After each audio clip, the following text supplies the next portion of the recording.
तुम्हारी रक्त पलट देंगे देवी। तुम हमसे बच के नहीं जा पाओगी।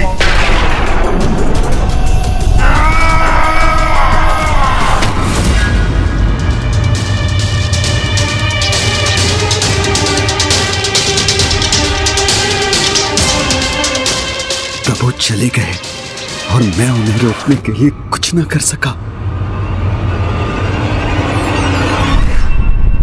ओम श्री मात्रे नमः। ओम श्री मात्रे नमः। ओम श्री मात्रे नमः। ओम श्री मात्रे नमः।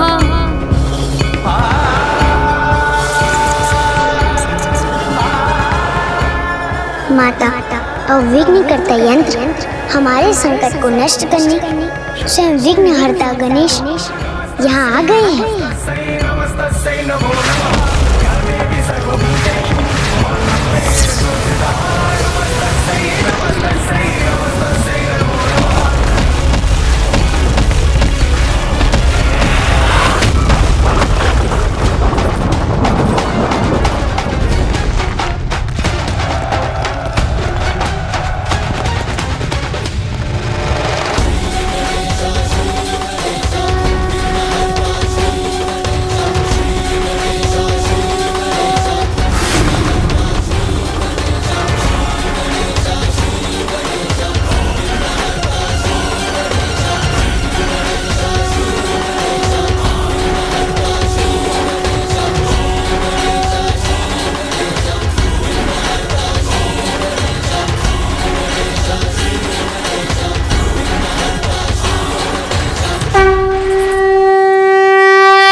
जो माताएं संसार की समस्त शक्ति और ऊर्जा का प्रतीक है, वही आज मेरे विघ्नकर्ता यंत्र के कारण इस ऊर्जाहीन अवस्था में आ गई। मेरे इस दोष के लिए मुझे क्षमा करे माता।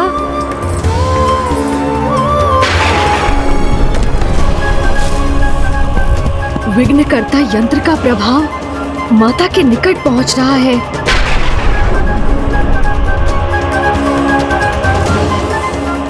मुझे शीघ्र इस समस्या का अंत करना होगा।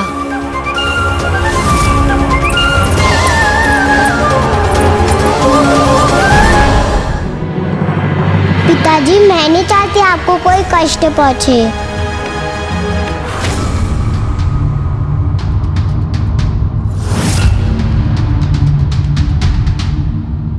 क्योंकि मेरी विवशता का लाभ उठाकर तुमने जो दुष्टता की है, उसका अत्यंत भयंकर दंड तुम्हें अवश्य मिलेगा। आप कृपा कर माता पराशक्ति और गणेश जी के विरुद्ध युद्ध रोक दीजिए।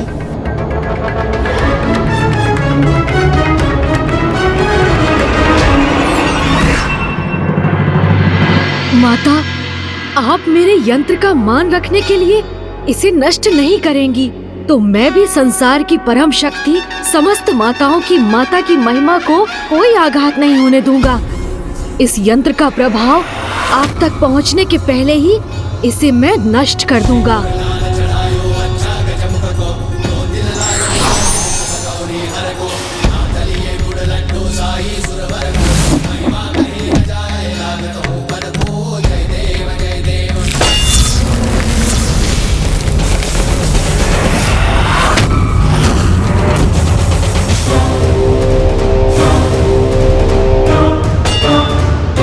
मेरे इतने शक्तिशाली प्रहार का इस पर कोई प्रभाव नहीं हुआ।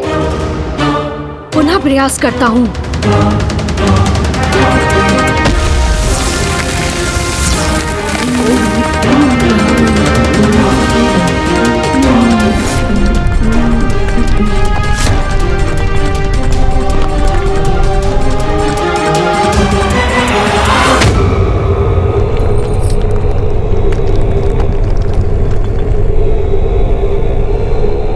पिताश्री, आप अपनी पुत्री का कहा मान ये युद्ध रोक देंगे ना? प्रभु चले गए तो अब अपनी और अपने यज्ञ की सुरक्षा के लिए मुझे कोई अन्य उपाय करना होगा।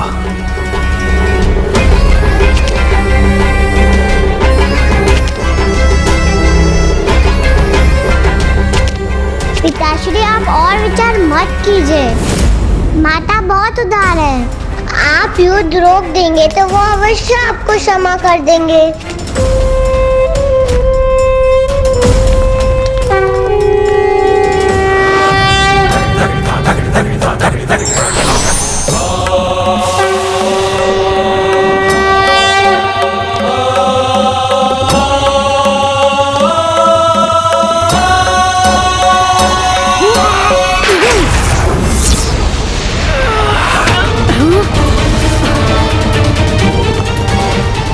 मैं इस यंत्र को कैसे नष्ट करूं?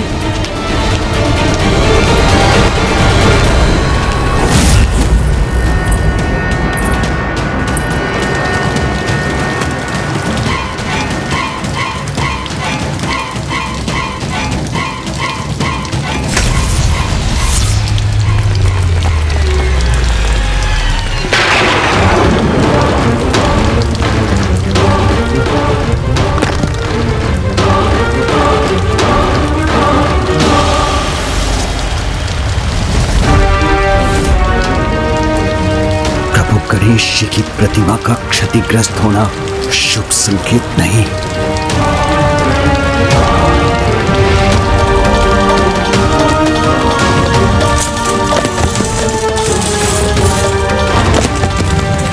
पिताश्री सावधान। पिताश्री अपने बचाव के लिए कुछ कीजिए। पिताजी तो अपने विचारों में खोए हैं। मुझे ही कुछ करना होगा।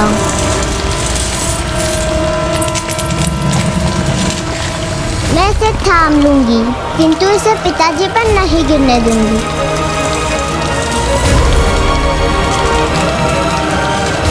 पिताश्री बचिए।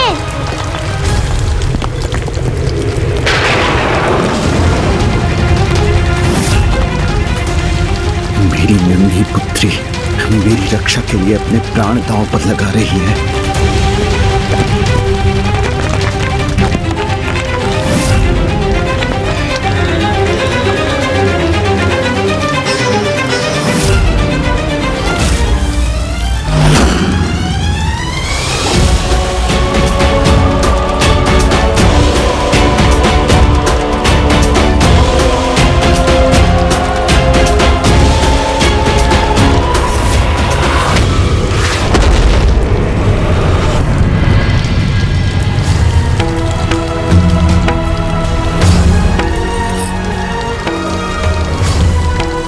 चिंता मत करो पुत्री, शीघ्र ही हमारे सभी संकट सदा के लिए दूर हो जाएंगे।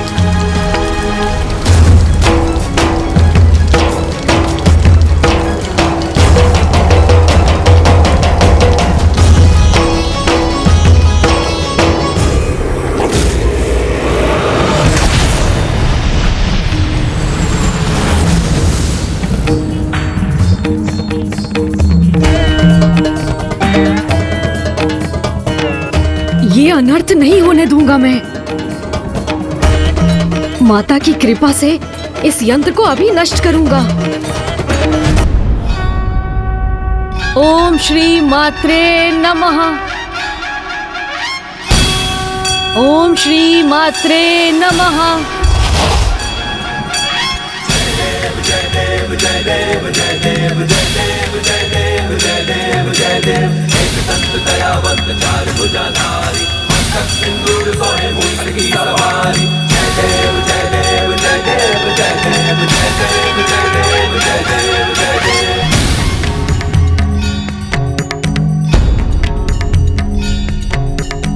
प्रथम पूज्य गणेश जी अपने विघ्नहर्ता रूप को धारण कर इस विघ्नकर्ता यंत्र को अवश्य नष्ट कर देंगे। यदि प्रभु ने विघ्नकर्ता यंत्र नष्ट कर दिया तो फिर वो मेरे महाशिव यज्ञ को रोकने का प्रयास करेंगे। मुझे शीघ्रता करनी होगी। ओम चैतन्य रूपाय नमः।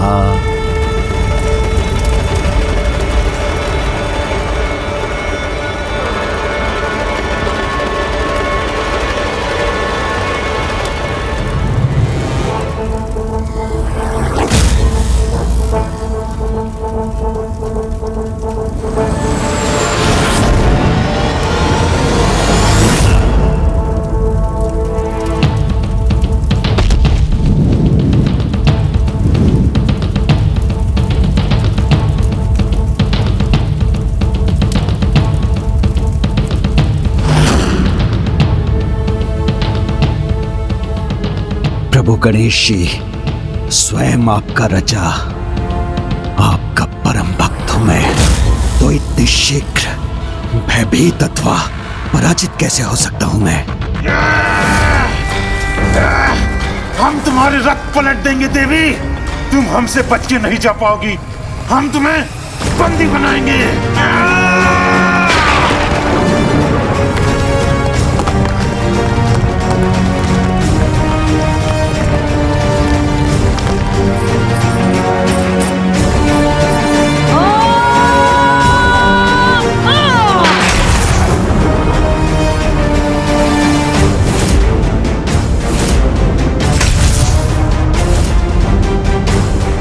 माता, इस अनर्थ को रोकने में मेरी सहायता कीजिए।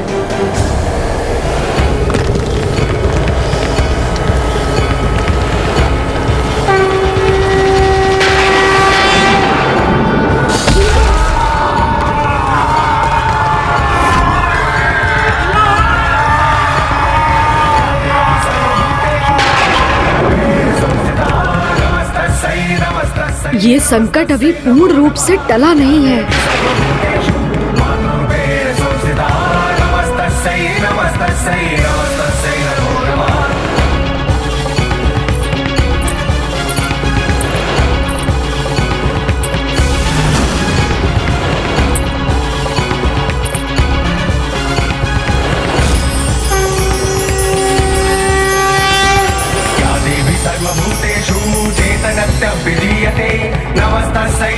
धन्य है माता बाल त्रिपुर सुंदरी। इस यंत्र की ऊर्जा उन तक पहुंचकर भी उन्हें तनिक भी प्रभावित नहीं कर पाई।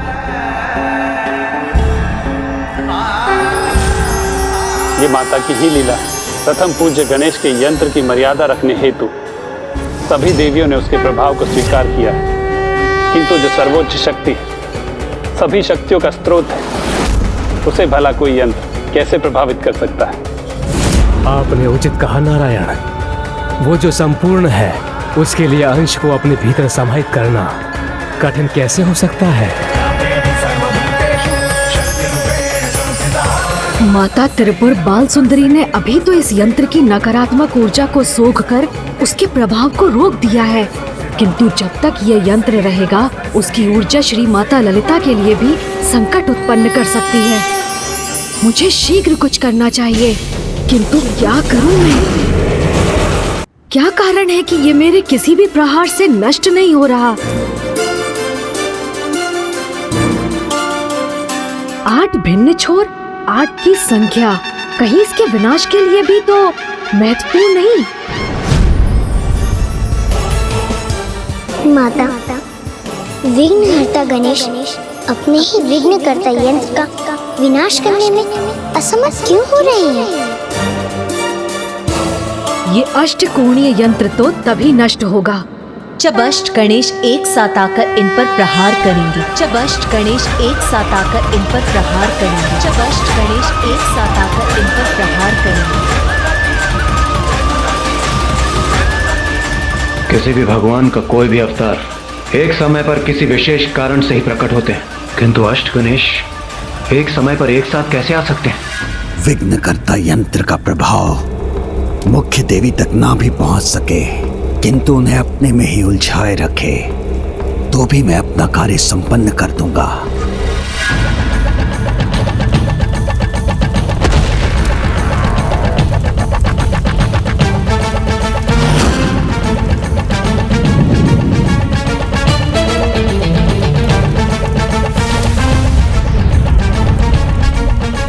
आप सफल हो या ना हो गणेश जी, किंतु आपका ये भक्त भंडासुर अवश्य सफल होगा।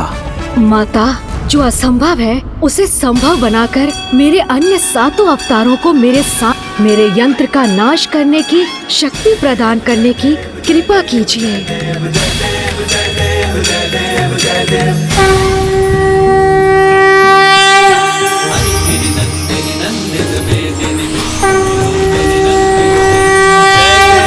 महिषासुरमर्दिनि रम्य कपर्दिनि शैलसुते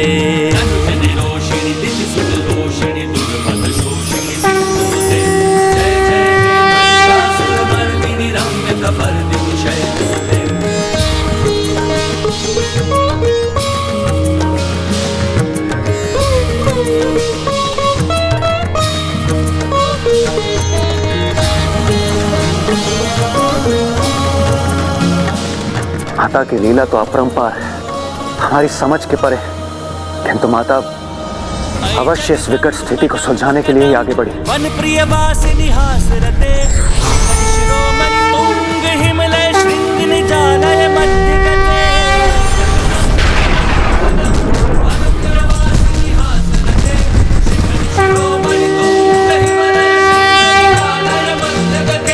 मधु मधुरे मधु कैटभ गंजिनी कैटभ भंजिनी रास रते। जय जय हे महिषासुर मर्दिनी जय जय हे महिषासुर मर्दिनी रम्य कपर्दिनी शैल सुते।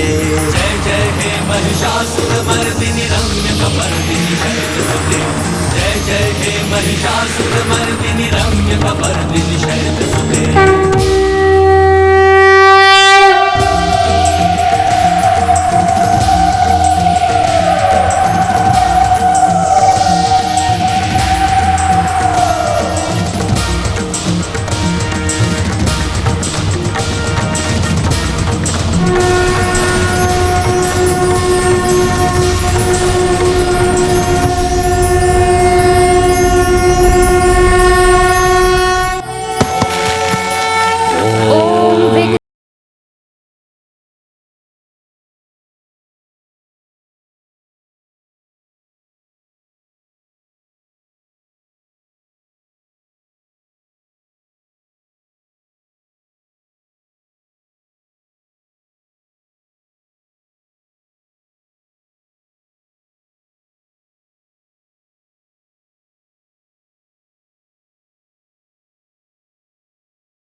मेरी विवशता का लाभ उठाकर तुमने जो दुष्टता की है उसका तो अत्यंत भयंकर दंड प्राप्त होना चाहिए तुम्हें।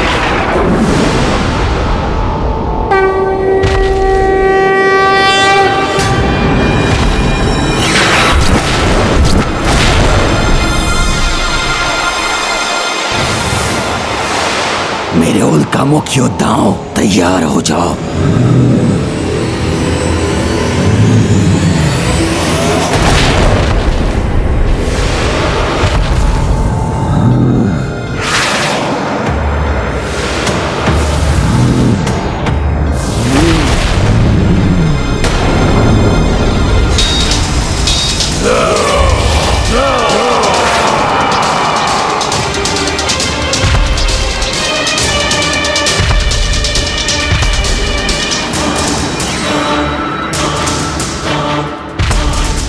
हमारे रहते हुए आप आगे नहीं बढ़ सकते गणेश जी, हम आपको रोक लेंगे।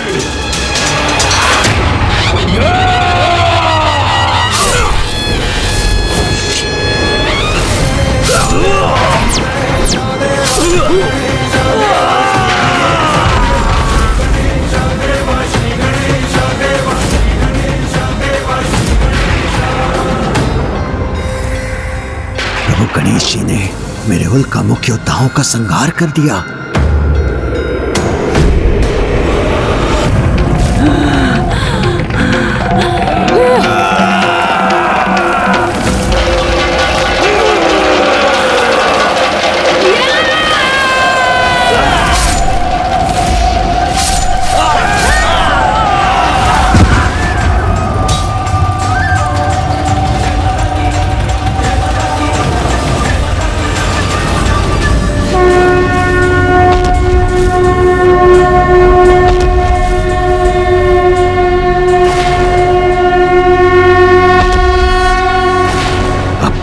सुरक्षा का एक ही उपाय है।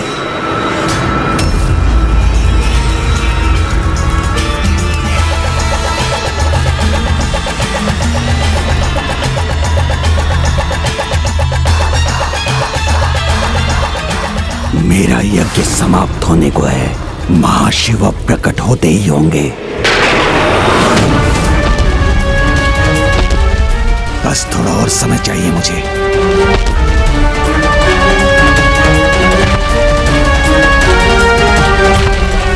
प्रभु को रोकने के लिए उनसे युद्ध भी करना पड़ा तो करूंगा मैं।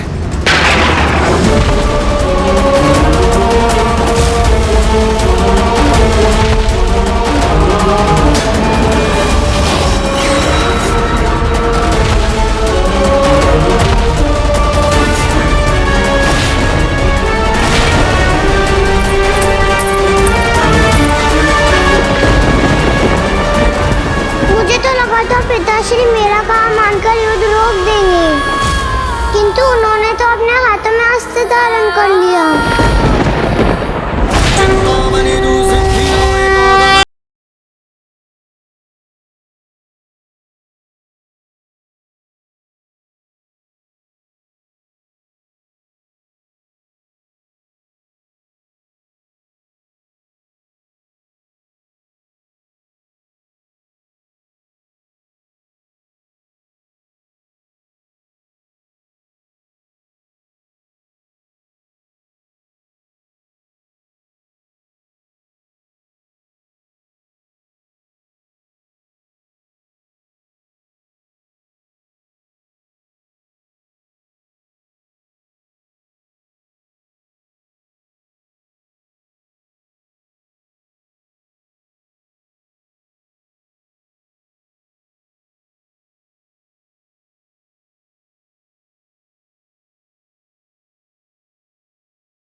किसी प्रकार कुछ समय और इनके क्रोध से बच जाऊं, तब मैं अपना महायज्ञ संपन्न कर सभी चिंताओं से मुक्त हो जाऊंगा।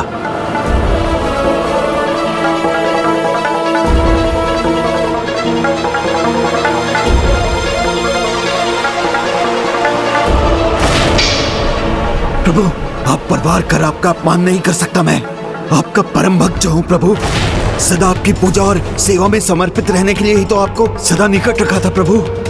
किंतु यदि आप मुझे मेरी भक्ति का दंड देना चाहते हैं तो दे दीजिए प्रभु, इतना तो चलता है। मेरे जन्मदाता हैं आप, तो मेरा अंत करने का भी अधिकार है आपको, भले ही मैं निर्दोष क्यों ना हूं।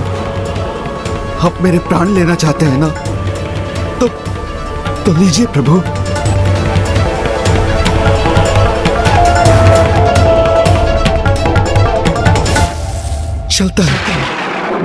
चलता है का भाव जिसे तुमने समस्त संसार में फैलाया है, यही है तुम्हारा महादोष भंड।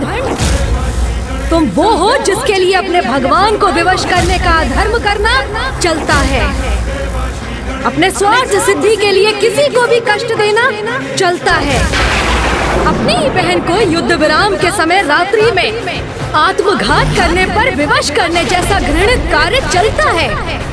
किंतु धर्म और अधर्म का भेद भूलकर दूसरों के अहित को अपने हित का आधार बनाने वाले अधर्मियों को रोकने का चलता है कि इस भाव के अंत और पापियों को दंडित करने का समय अब आ गया है।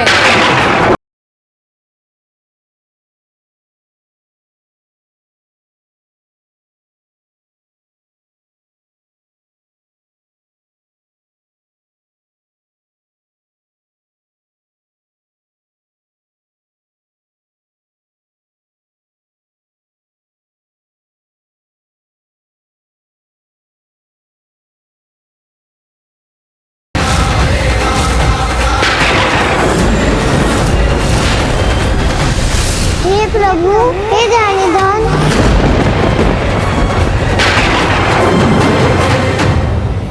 मेरे गणेश की दया कीजिए।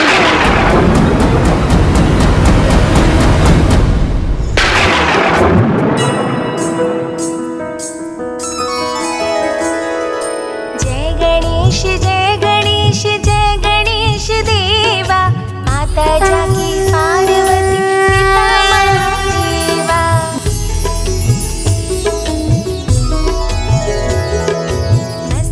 पर चंद्र सोहे गजमुख सुहाए, गौरी पुत्र गणाधीश सर्वेश्वराय।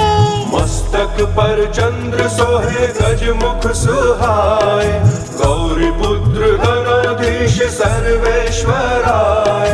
संपूर्ण जग में आप प्रथम पूज्य देवा, संपूर्ण जग में आप प्रथम पूज्य देवा।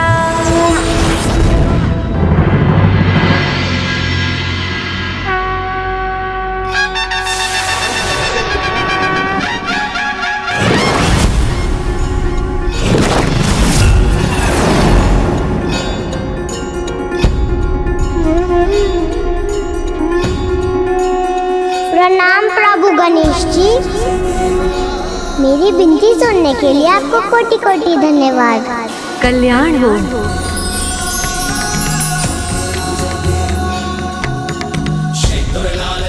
बालिका रश्मि प्रभा, मैं तुम्हारी स्तुति से प्रसन्न हुआ। कहो, क्या इच्छा है तुम्हारी?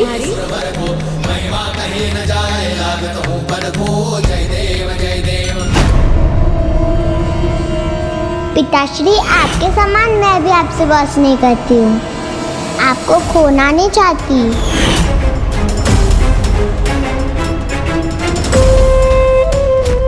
मैं सुरक्षित रहूं, मुझे अमृत प्राप्त हो, इसके सिवाय क्या इच्छा होगी इसकी।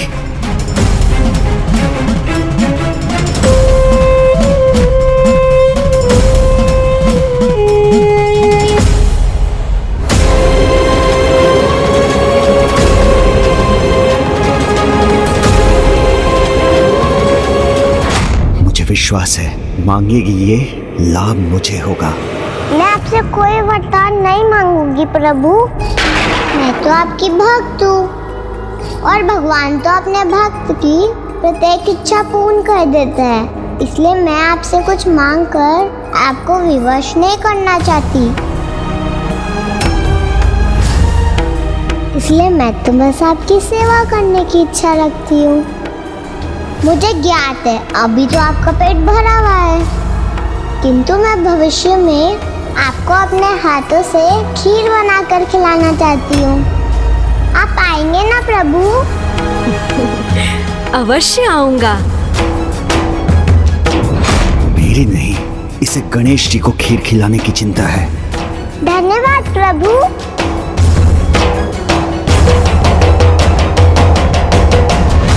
भंडासुर, धर्मपरायणता के जिस शिखर पर तुम्हारी पुत्री है, वहां तो तुम्हें होना चाहिए था।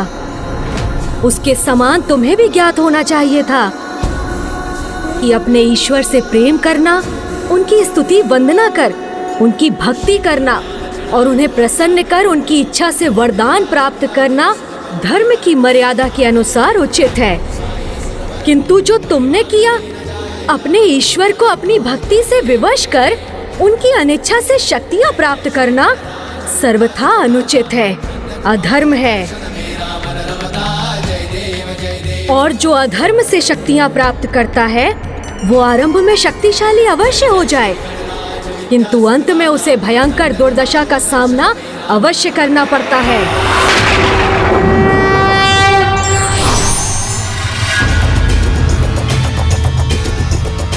नहीं प्रभु, भंडासुर ने जो भी किया असफल होने के लिए नहीं किया।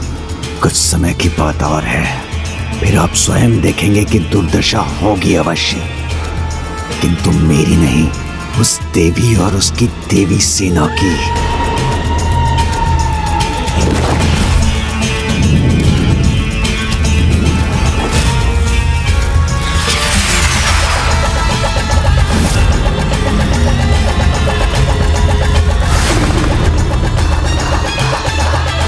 इस युद्ध में अंतिम विजय तो मेरी ही होगी प्रभु। विघ्नहर्ता श्री गणेश जी की प्रणाम माता। मुझे क्षमा कीजिए माता, मेरे कारण आपकी सेना को इतने विघ्न का सामना करना पड़ा। किंतु पुत्र, तुम्हारे कारण ही तो ये देवी सेना उन विघ्नों से मुक्त हुई है। माता, उसका कारण भी मैं नहीं, आप ही हैं। क्योंकि यदि आपने मेरे सभी 8 अवतारों को एक साथ प्रकट न किया होता तो मैंने जो भी किया उसकी प्रेरणा भी तो मुझे तुम्हारे यहाँ होने से ही प्राप्त हुई है पुत्र। जिस प्रकार सूर्य के एक किरण से रात्रि का अंधकार छट जाता है, उसी प्रकार विघ्नहर्ता के होने से निराशा आशा का रूप ले लेती है। बुद्धि संकट को दूर करने का उपाय सुझाती है। इसीलिए मैं तुम्हें ये आशीर्वाद देती हूँ, तुम्हारी महिमा प्रत्येक ब्रह्मांडों में, प्रत्येक कल्प में इसी प्रकार स्थिर रहेगी पुत्र। तुम सदा प्रथम पूज्य के रूप में स्थापित रहोगे और विघ्नहर्ता कहलाओगे।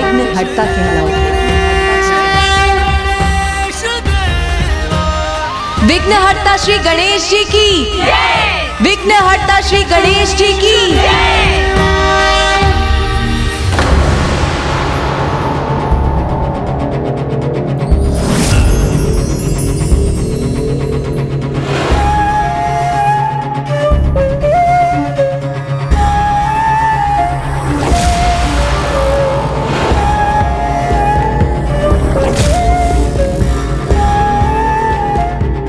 क्या हुआ माता, आप अमरपुर से आने वाले इस प्रकाश को देखकर चिंतित क्यों हो गई?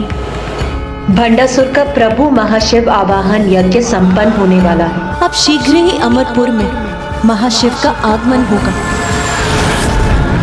और यदि भंडासुर को महाशिव का साथ प्राप्त हो गया तो उसे रोक पाना असंभव हो जाएगा।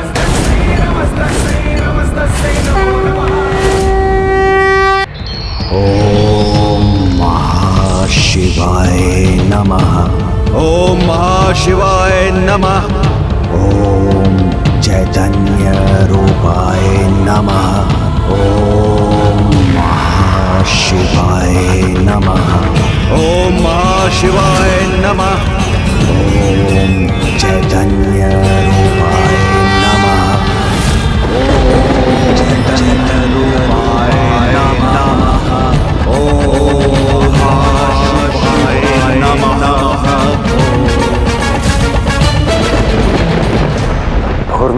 महादेव का वरदान प्राप्त कर भंडासुर 60 सहस्त्र वर्षों तक अपना राज स्थापित करने में सफल हुआ था।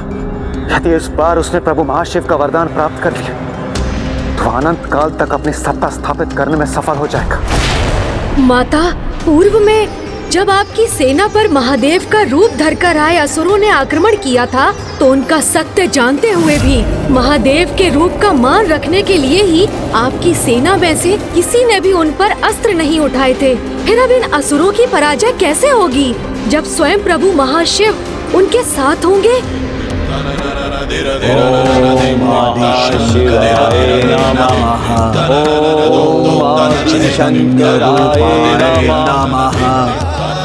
इस दुष्ट का यज्ञ संपन्न हो गया तो यह धर्मी एक निर्मम आखेटक के समान धर्म का आखेट करेगा और उसे विलुप्त हो जाने पर विवश कर देगा।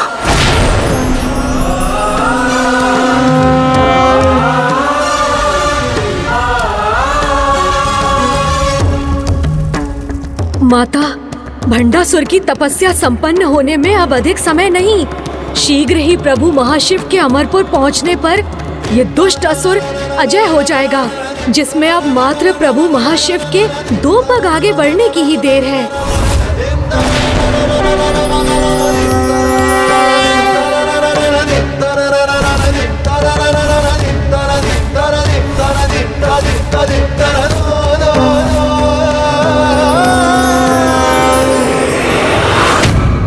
जब प्रभु की शक्ति ही थम जाएगी तो वो आगे कैसे बढ़ सकेंगे?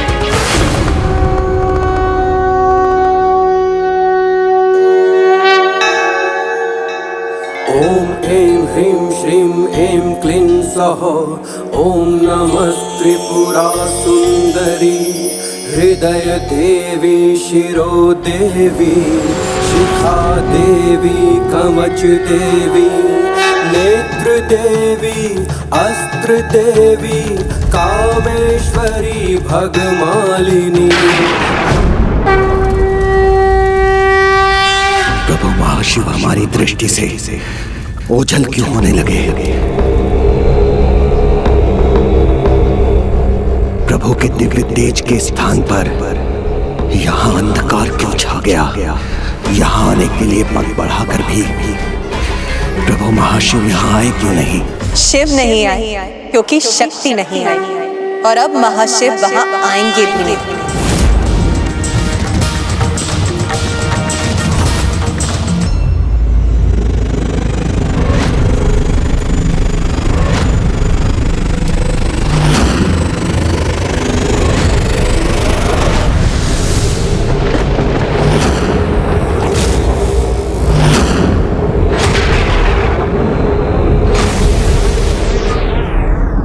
मेरे यज्ञ की अग्नि शांत क्यों हो गई?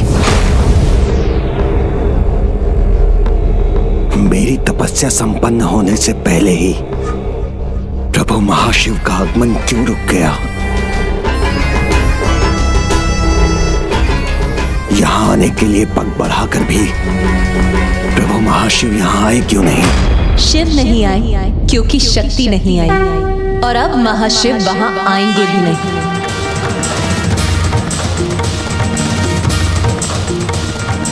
भंडासुर को प्रभु की एक ही झलक से संतोष करना होगा, क्योंकि प्रभु के दर्शन और प्रभु का आशीष तो उसे तब प्राप्त होता जब वो कपट से नहीं अपितु उचित उद्देश्य से अपना तप संपन्न करता। और उससे भी गूढ़ सत्य तो ये है कि प्रभु महाशिव और मैं एक दूसरे के पूरक हैं, इसीलिए हम दोनों भिन्न नहीं, एक ही हैं। जो एक है वो एक दूसरे की इच्छा के बिना कहीं कैसे जा सकते हैं? किंतु यदि भंडासुर को ये सत्य ज्ञात हो जाए तो तो भी वो सत्य को कदापि नहीं समझ सकेगा। श्री माता ललिता की जय, श्री माता ललिता की जय, प्रभु महाशिव की जय, प्रभु महाशिव की जय, श्री माता ललिता की जय, श्री माता ललिता की जय, श्री माता ललिता की जय। जय जयकार इनकी नहीं, मेरी होनी चाहिए थी।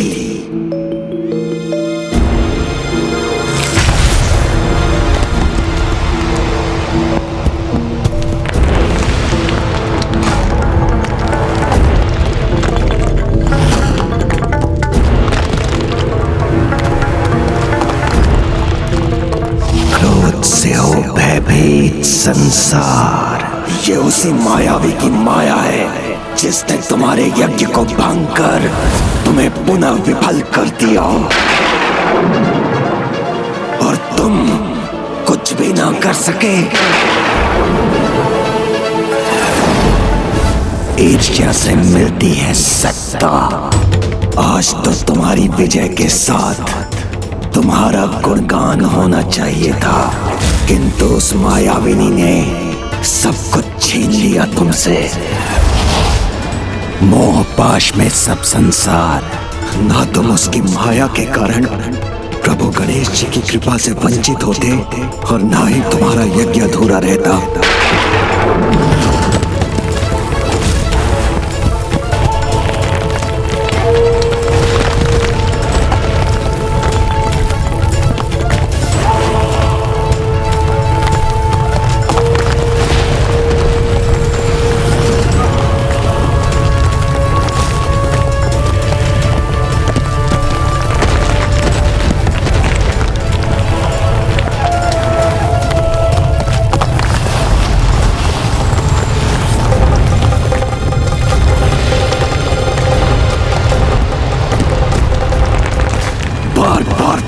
पराजय देखकर थक चुके हैं हम, किंतु तुम्हें जैसे अपने घोर अपमान का आभास ही नहीं। महान असुर महानायक भंडासुर हो तुम, तो अपनी महानता का प्रमाण दो, क्योंकि अतीत के अन्य असुर सम्राटों के समान हमें अपना भयानक वध स्वीकार नहीं।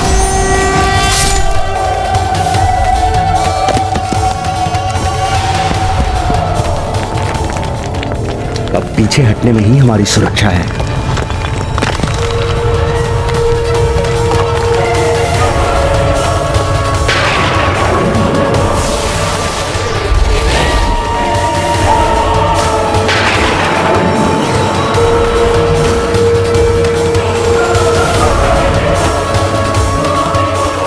अतीत के पराजित असुर सम्राटों के समान अपना अंत नहीं, विजय चाहिए मुझे, फिर उसके लिए मुझे कुछ भी करना पड़े।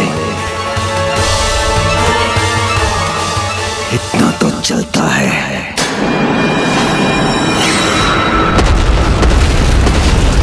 माता, आज की पराजय सहना तो भंडासुर के लिए अत्यंत कठिन होगा, क्योंकि उसने एक ही दिवस में अपने पुत्रों, अपने आराध्य गणेश जी और शिव जी का साथ खो दिया है। नहीं देवी दंडीनाथ, जो अहंकार से ग्रस्त, उनके लिए वास्तविकता को समझकर स्वीकार कर पाना अत्यंत कठिन होता है। इसीलिए भंडासुर तो अभी भी आशावान कि वो विजय प्राप्ति का कोई ना कोई उपाय तो अवश्य ही ढूंढ लेगा। गुरुदेव, मुझे तो ये ज्ञात था कि शिष्य को अपनी पराजय को विजय में परिवर्तित करने का मार्ग बताना गुरु का कर्तव्य होता है, किंतु हम असुरों का कैसा दुर्भाग्य है। हमारे गुरु यहाँ ध्यान में मग्न हैं और वहाँ हमारी दुर्दशा हो रही है। मैं आपका अपमान नहीं करना चाहता गुरुदेव, किंतु जब वहाँ हमारे असुरों का संहार हो रहा है तो अपने गुरु को यहाँ हाथ पर हाथ धरे बैठे देख मेरे हृदय की पीड़ा भी मेरे कटु शब्दों का रूप ले रही है। माता, अनेकों बार इनका विनाश होने पर भी ये असुर सुधरते क्यों नहीं, जबकि इनका अंधकारी इतिहास इनके अनेकों पराजित महायोद्धाओं के नामों से भरा हुआ है। मैं उन महासुरों का नाम स्मरण कराऊं गुरुदेव, जो आपके ही मार्गदर्शन में पराजित हुए थे? तो सुनिए, उनमें सर्वप्रथम थे मधु और कैटभ, जिनका अंत देवी योग माया की सहायता से स्वयं नारायण ने किया था। फिर आए महान असुर योद्धा महिषासुर, जिसका वध देवी कात्यायनी के हाथों हुआ। फिर अति शक्तिशाली, अति ऊर्जावान महान असुर भ्राता शुंभ निशुंभ ने अपना साम्राज्य स्थापित किया था। जिन दोनों का संहार माता विंध्यवासिनी ने मात्र एक क्षण में कर दिया।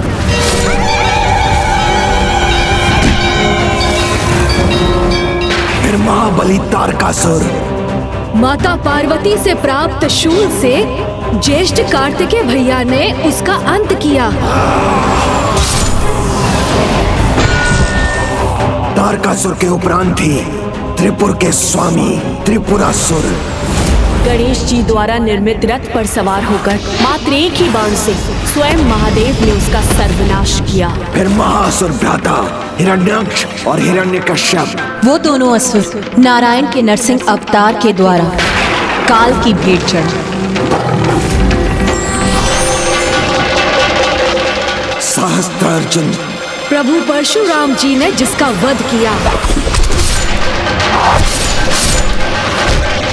अनंत काल से यही होता आया है और भविष्य में भी यही होगा।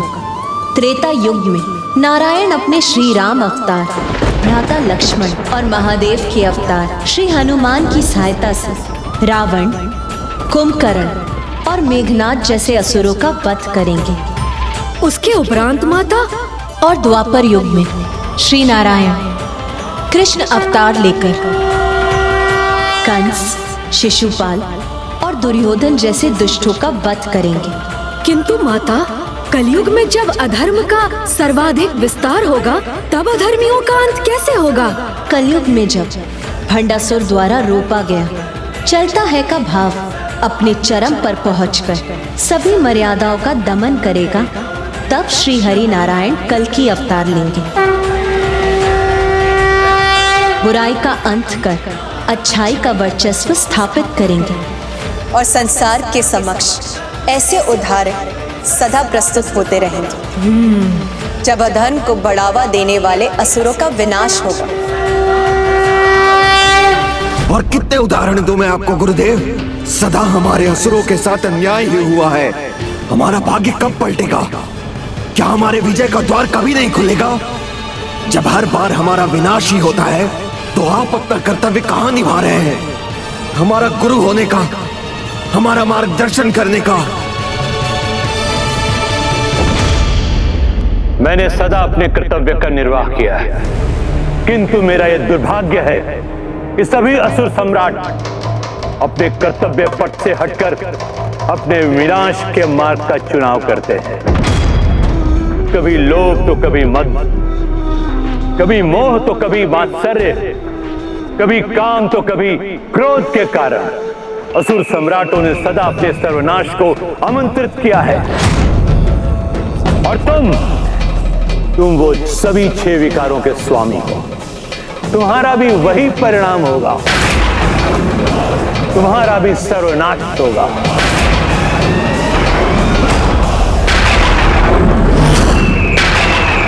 नहीं गुरुवर, आपका कर्तव्य तो हमें हमारे सर्वनाश से सुरक्षित रखकर हमारी विजय का उपाय सुझाने का है। इसका निर्वाह तो आपको करना ही होगा। माता, तो क्या ये असुर बार बार इसी प्रकार अपने विनाश को आमंत्रित करेंगे? क्या विनाश ही इनकी दुष्टता नष्ट करने का एकमात्र उपाय है? पुत्र गणेश, सृजन, पालन और विनाश के क्रम में सृजन और विनाश का अटूट संबंध,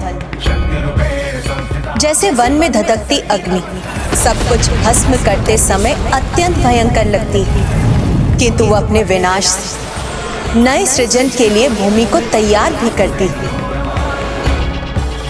उसी प्रकार विकारों के विनाश से ही मन में नए और श्रेष्ठ विचारों को जन्म लेने का अवसर भी मिलता है।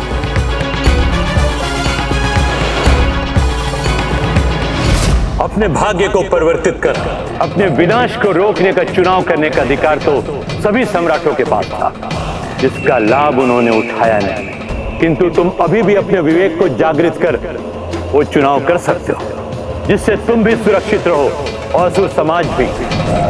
बुद्धिमान वही होता है भंडासुर जो अन्य किसी के भूल से सीख लेकर उचित मार्ग अपनाता है। अतीत के असुर सम्राटों की भूलों से सीख लेकर माता पराशक्ति से युद्ध करने की इच्छा त्याग दो। विनाश के पूर्व और विनाश के पश्चात अपने कर्मों को सुधारने का अवसर सबको मिलता है।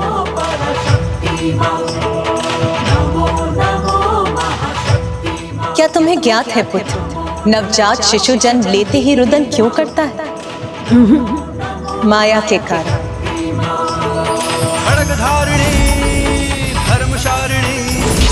हम सबकी रक्षा करो। और वो अपने नए जीवन पूर्व के दोषों और पापों को ना दोहराने का प्रण लेता है, किंतु वो अपने नए जीवन के साथ जैसे ही सांसारिक माया जाल में प्रवेश करता है वो सब कुछ भूल जाता है जो उसके प्रथम रुदन का कारण बनता है। तो माता, जब सभी को अच्छाई के मार्ग पर चलने की प्रेरणा प्राप्त होती है तब भी अनेक जीव स्वार्थ सिद्धि के लिए अधर्म क्यों करने लगते हैं? क्योंकि माया के प्रभाव में आप अधिकतर जीव जीवन के प्रारंभ में ही संसार के माया जाल से भ्रमित हो जाते हैं और अपने अंतरात्मा के स्वर को नकार देते हैं।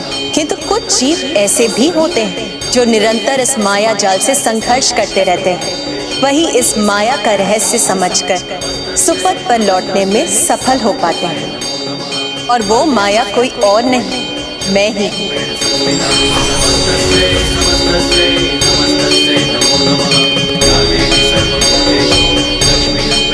मैं ही प्रत्येक जीव को स्वतंत्र इच्छा भी प्रदान करती हूँ, और जो उस स्वतंत्रता का सदुपयोग करते हैं वो अपने जीवन की हर समस्या से सुरक्षित बाहर आ जाते हैं। उन्हें एक खरोच तक नहीं लगती। अभी भी समय है। जो क्षति तुम्हें पहुंची है उसे मात्र एक खरोंच समझकर भुला दो और अपने सुधार के मार्ग को अपनाओ। पूर्ण श्रद्धा से देवी महामाया के समक्ष समर्पण कर अपना भला बुरा सब कुछ उन पर छोड़कर अपने भाग्य को सुधारने का उपाय करो भंडासुर।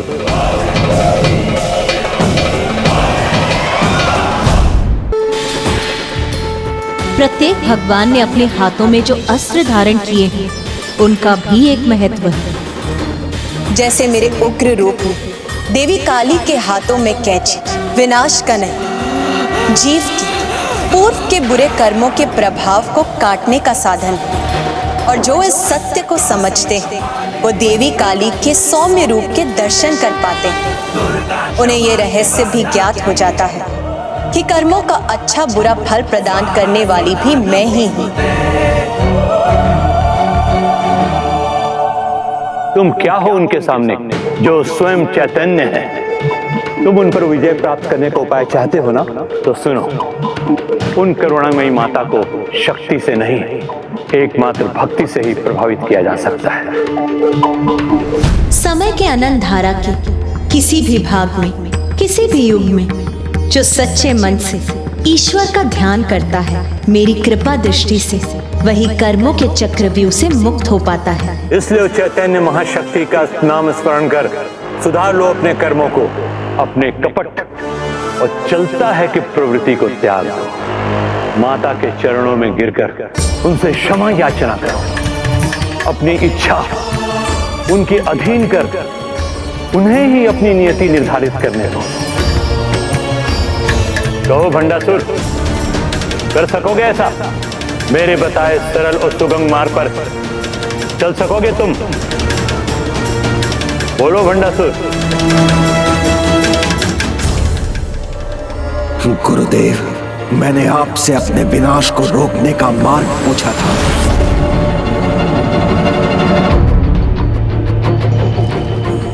और आपने मुझे मेरी ही पराजय का मार्ग बता दिया।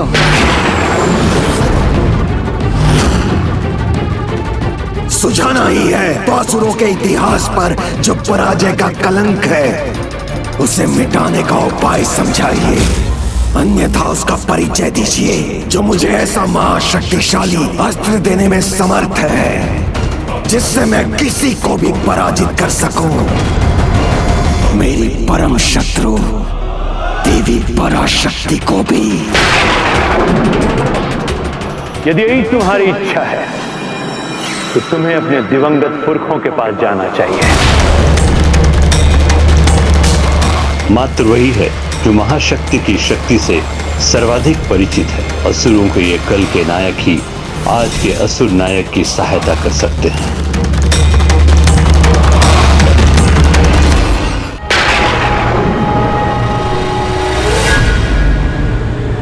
तो इतनी कृपा कीजिए, मुझे बताइए वो कहाँ हैं और मैं उन तक कैसे पहुंचूं?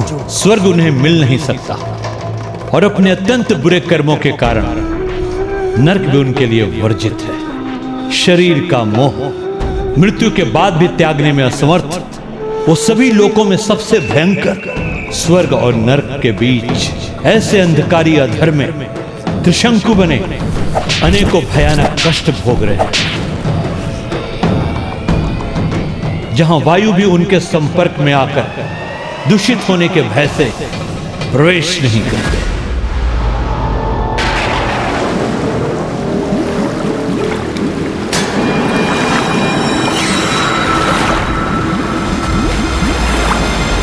वो किस अवस्था में है ये जानने में मुझे कोई रुचि नहीं है, मैं तो बस वहां पहुंचना चाहता हूं। यमलोक के मार्ग से आगे त्रिशंकु लोक रूपी अधर की सीमा को भेद कर वैतरणी की ओर जाना होगा तुम्हें।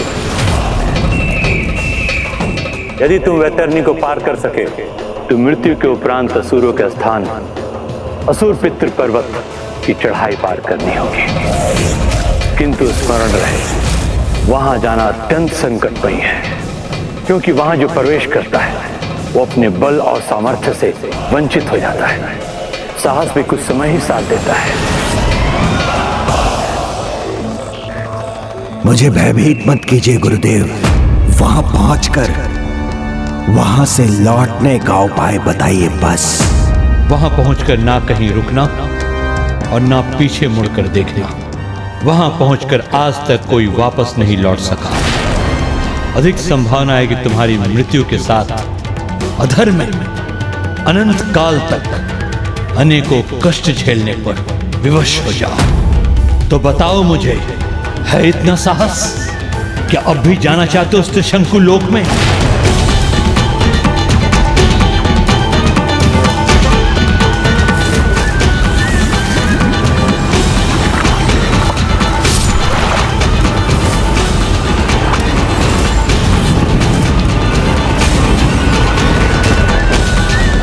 बोलो भंडासुर, वहां जाओगे तुम?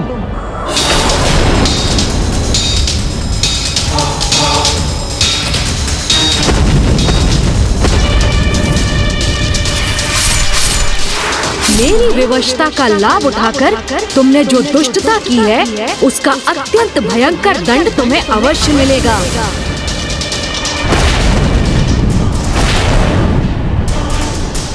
जाऊंगा, अवश्य जाऊंगा।